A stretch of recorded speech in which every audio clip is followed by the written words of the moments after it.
പ്രശാന്ത്, എപ്പോഴത്തേക്ക് നങ്കൂരമിടും ഈ കൂറ്റൻ മദർഷിപ്പ് എന്നാണ് പ്രതീക്ഷിക്കുന്നത്? ഇനി എത്ര ദൂരം കൂടി ബാക്കിയുണ്ടാവും? മോത്തി നങ്കൂരമിടുന്ന ഘട്ടത്തിലേക്ക് എത്തിയിരിക്കുന്നു. അതായത് നമുക്ക് ദൃശ്യങ്ങൾ വളരെ വ്യക്തമല്ലേ. ബർത്തിനരികിലേക്ക്, വളരെ അരികിലേക്ക് ഇപ്പോൾ സാൻ ഫെർണാണ്ടോ കപ്പൽ എത്തിയിരിക്കുകയാണ്. ഇപ്പോൾ ക്രെയിനുകളുടെ ഈ ഷോറിലേക്ക് തള്ളി നിൽക്കുന്ന ക്രെയിനുകൾക്കുള്ളിലായിരിക്കുന്നു കപ്പൽ. അതായത് ബർത്തിന് വളരെ അരികിലായിരിക്കുന്നു മദർഷിപ്പ് എന്നത് തന്നെ. അപ്പോൾ അതുകൊണ്ട് തന്നെ ഈ കപ്പൽ ഏത് സമയവും ബർത്ത് ചെയ്തതായുള്ള പ്രഖ്യാപനം അദാനി പോർട്സ് നൽകുന്നതാണ്. എന്തായാലും ഈ കപ്പലിനെ 3 തഗുകൾ തള്ളി ബർത്തിനരികിലേക്ക് നീക്കുന്ന നടപടി നടന്നുകൊണ്ടിരിക്കുകയാണ്. അത് ഈ കപ്പലിന്റെ വലതുവശത്ത് താഴെ കാണുന്ന 3 തഗുകൾ, അതാണ് ഇതിനെ ശക്തി ഉപയോഗിച്ച് ബർത്തിനരികിലേക്ക് നീക്കുന്നത്. അതായത് വിഴിഞ്ഞം രാജ്യാന്തര തുറമുഖത്ത് ആദ്യ കപ്പൽ നങ്കൂരമിട്ടു എന്ന് തന്നെ നമുക്ക് ഈ ഘട്ടത്തിൽ പറയാം. അതിൻ്റെ വളരെ അടുത്ത നിമിഷങ്ങളിൽ അത് ഔപചാരികമായി നടക്കുകയും ചെയ്യും. നമ്മൾ ഇവിടെ താഴെ ഈ വിഴിഞ്ഞത്ത് പഴയ ഹാർബറിന്റെ ഭാഗത്ത് ധാരാളം പേർ ഇവിടെ ഈ കാഴ്ച കാണാൻ വേണ്ടി എത്തി നിൽക്കുന്നുണ്ട്. അവരെല്ലാവരും തന്നെ ആദ്യമായി വിഴിഞ്ഞത്ത് ഒരു കപ്പൽ എത്തിയത് കാണാൻ വേണ്ടിയുള്ള, ആ കാഴ്ച കാണാൻ വേണ്ടിയുള്ള വാർത്തകളെല്ലാം അറിഞ്ഞും എല്ലാം എത്തിയതാണ്. ഏതായാലും നമുക്ക് കപ്പലിന്റെ ദൃശ്യങ്ങളിലേക്ക് തന്നെ വീണ്ടും പോകാവുന്നതാണ്.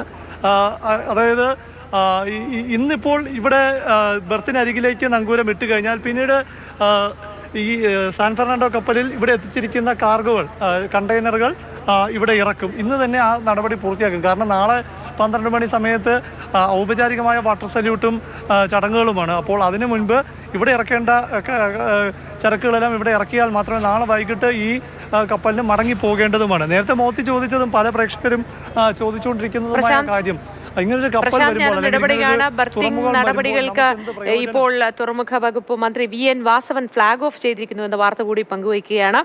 വളരെ സന്തോഷം നിറഞ്ഞ ഒരു നിമിഷമാണ്. അങ്ങനെ ഏറ്റവും വലിയ ചരക്ക് കപ്പലുകളിൽ ഒന്നായ സാൻ ഫെർണാണ്ടോ ഇതാ നമ്മുടെ വിഴിഞ്ഞം തുറമുഖത്തേക്ക് എത്തുന്നു, നങ്കൂരമിടുന്നു എന്ന് പറയുന്നത് ചരിത്ര നിമിഷം തന്നെയാണ്. പ്രശാന്ത് പറയൂ. പ്രശാന്ത്,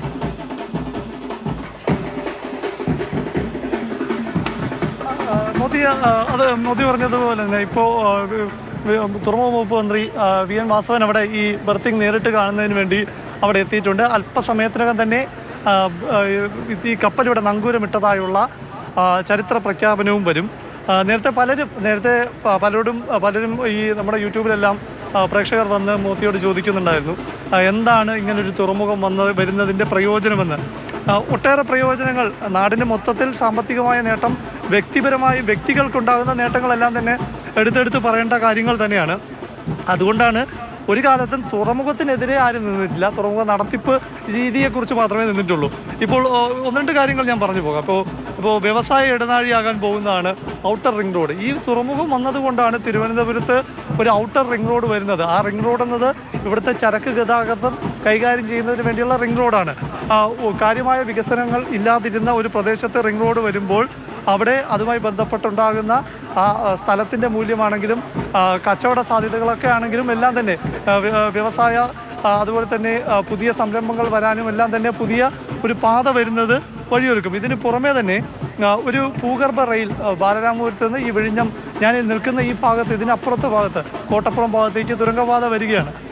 ഇതിലെല്ലാം അപ്പുറമാണ് ഒരു തുറമുഖം വരുമ്പോൾ ഇതൊരു വ്യവസായ മാരിടൈം ക്ലസ്റ്ററായി തുറമുഖത്തിനനുബന്ധമായി രൂപം കൊള്ളും. കേന്ദ്രത്തിന്റെ സാഗർമാല പദ്ധതിക്ക് കീഴിൽ ഒരു കോസ്റ്റൽ എക്കണോമിക് സോൺ, നികുതി ഇളവുകളുള്ള ഒരു സോൺ രൂപപ്പെടാനുള്ള അവസരമാണ് ഇതിലൂടെയൊക്കെല്ലാം ഉണ്ടാകുന്നത്. പിന്നെ നേരത്തെ പറഞ്ഞ ലോജിസ്റ്റിക് പാർക്കുകളുടെ കാര്യം, ഇവിടെ കൊണ്ടിറക്കുന്ന കാർഗോകൾ, ചരക്കുകളെല്ലാം തന്നെ ഈ തുറമുഖത്തിന് പുറത്താണ് കൈകാര്യം ചെയ്യേണ്ടത്.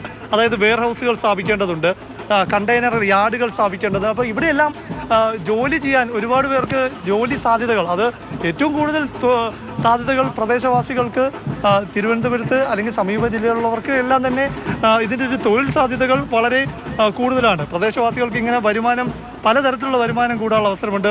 വെയർ ഹൗസിങ്ങിലാണെങ്കിലും അതുപോലെ തന്നെ ഈ കാർഗോ ഹാൻഡ്ലിങ്ങിലാണെങ്കിലും ഇത്തരം ഈ ഷിപ്പ് ഹാൻഡ്ലിംഗ്, ഇങ്ങനെ ഒരുപാട് സ്പെയർ പാർട്സുമായി ബന്ധപ്പെട്ട കാര്യങ്ങൾ, ഇന്ധന വിതരണം, ഇങ്ങനെ ഒട്ടേറെ അനുബന്ധ വ്യവസായ സാധ്യതകൾ അല്ലെങ്കിൽ വരുമാന സാധ്യതകൾ ഈ വിഴിഞ്ഞം തുറമുഖവുമായി ബന്ധപ്പെട്ട് ഉണ്ടാവുകയാണ്. പിന്നെ ഈ ക്രൂ ചേഞ്ചുമായി ബന്ധപ്പെട്ട് ഉണ്ടാകുന്ന മറ്റ് സാധ്യതകൾ, ടൂറിസത്തിൻ്റെ കാര്യം നേരത്തെ മോദി പറയുകയുണ്ടായി.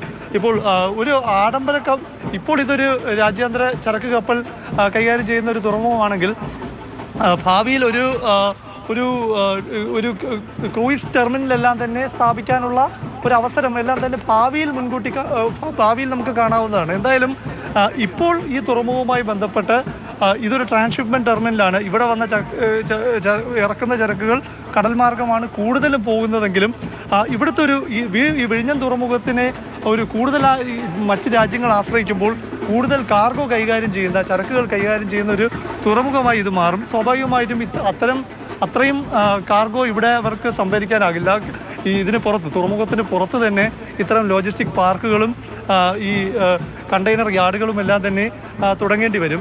ഒരുപാട് പേർക്ക് തൊഴിൽ സാധ്യതകൾ ഉണ്ട് എന്നുള്ള കാര്യത്തിൽ ഒരു സംശയവുമില്ല. അപ്പോൾ അതുകൊണ്ട് തന്നെ എങ്ങനെ വരുമാനം വരും? പിന്നെ ഇതിനെല്ലാം പുറമെ സർക്കാരുകൾക്ക്, ഇതിപ്പോൾ കേന്ദ്ര സർക്കാരിനാണെങ്കിലും സംസ്ഥാന സർക്കാരിനാണെങ്കിലും ആര് ഭരിച്ചാലും ഒരു തുറമുഖം വരുമ്പോൾ നികുതി ഇനത്തിലുമെല്ലാം വലിയ തോതിൽ GST ഇനത്തിലെല്ലാം ഒരു കപ്പൽ വരുമ്പോൾ അല്ലെങ്കിൽ ചരക്കുകൾ കൈകാര്യം ചെയ്യുമ്പോൾ എല്ലാം ഉണ്ടാകുന്ന വരുമാനത്തിൻ്റെ ഒരു തോത് എന്നത് വളരെ വലുതാണ്.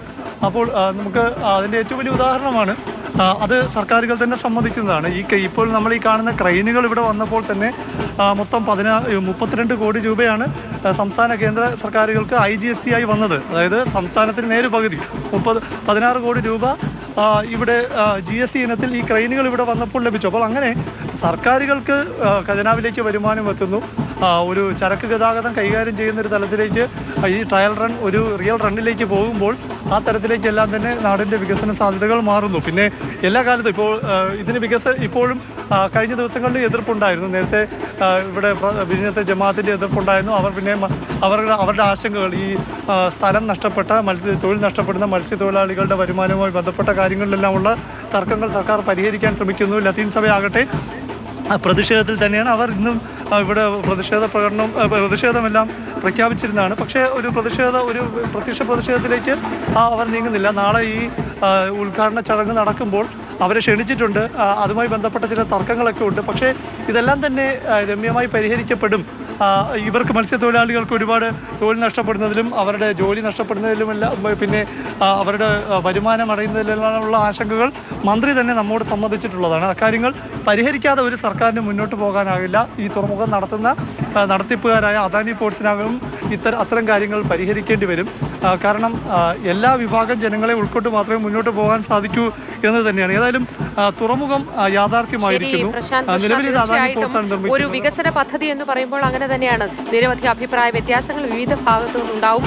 രാഷ്ട്രീയപരമായ വ്യത്യാസങ്ങളും ആരോപണങ്ങളും പ്രത്യാരോപണങ്ങളും ഒക്കെ ഉണ്ടാവും. പടലപ്പിണക്കങ്ങൾ ഉണ്ടാവാം. ഇതൊക്കെയും മറികടന്ന് വികസനത്തെ ഒരു പ്രദേശം ഉൾക്കൊള്ളുമ്പോഴാണ് അതിന്റെ പൂർണ്ണ തോതിൽ വികസനം സാധ്യമായി എന്ന് നമുക്ക് പറയാൻ കഴിയുന്നത്.